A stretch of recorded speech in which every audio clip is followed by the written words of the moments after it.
Ini adalah PPT Sistem Transportasi pada Makhluk Hidup. Kelompok kami beranggotakan Eliza Safa Az-Zahra dan Muhammad Fauzi Darmawan. Berikut ini adalah daftar isi dalam PPT kali ini. Yang pertama, memahami sistem transportasi. Sistem transportasi adalah sistem yang berfungsi untuk mengangkut zat-zat penting seperti nutrisi, oksigen, dan hormon ke seluruh tubuh manusia, hewan, dan tumbuhan. Pentingnya sistem ini terletak pada kemampuannya untuk menjaga keseimbangan dan kelangsungan hidup organisme tersebut.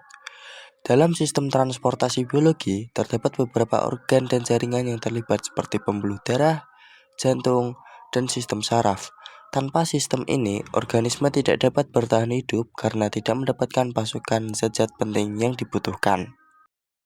Sistem transportasi pada manusia. Sistem transportasi pada manusia terdiri dari sistem peredaran darah dan sistem limfatik. Sistem peredaran darah terdiri dari jantung, arteri, vena, dan kapiler. Jantung berfungsi sebagai pompa yang memompa darah ke seluruh tubuh melalui pembuluh darah. Arteri membawa darah dari jantung ke seluruh tubuh, sedangkan vena membawa darah kembali ke jantung. Kapiler adalah pembuluh darah yang sangat kecil yang menghubungkan arteri dan vena. Sistem limfatik berfungsi untuk membersihkan dan mengangkut cairan tubuh yang berlebihan, sel-sel darah putih, serta zat-zat yang tidak dibutuhkan oleh tubuh. Sistem limfatik terdiri dari pembuluh limfe, kelenjar getah bening, dan organ limfatik seperti limpa dan Yang ketiga, sistem transportasi hewan. Sistem transportasi hewan. Sistem transportasi pada hewan berbeda dengan manusia, tergantung pada jenis hewannya. Pada hewan vertebrata seperti ikan, amfibi, reptil, burung, dan mamalia, sistem transportasi terdiri dari jantung, pembuluh darah, dan kapiler. Namun, pada hewan invertebrata seperti serangga, laba-laba, dan keong, sistem transportasi terdiri dari pernapasan melalui trakea atau sistem sirkulasi terbuka. Sistem transportasi pada hewan sangat penting bagi kelangsungan hidup mereka karena memungkinkan pasokan oksigen dan nutrisi ke seluruh tubuh serta pengangkutan limbah dan karbon dioksida untuk dikeluarkan dari tubuh. Sistem transportasi pada tumbuhan. Tumbuhan memiliki sistem transportasi yang terdiri dari xilem dan floem. Xilem berfungsi untuk mengangkut air dan mineral dari akar ke daun, sedangkan floem berfungsi untuk mengangkut hasil fotosintesis dari daun ke seluruh bagian tumbuhan.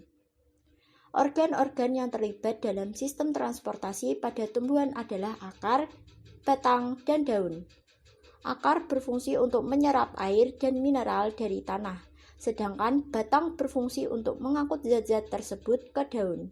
Daun merupakan organ tempat terjadinya fotosintesis dan disitulah hasil fotosintesis diangkut melalui floem ke seluruh bagian tumbuhan.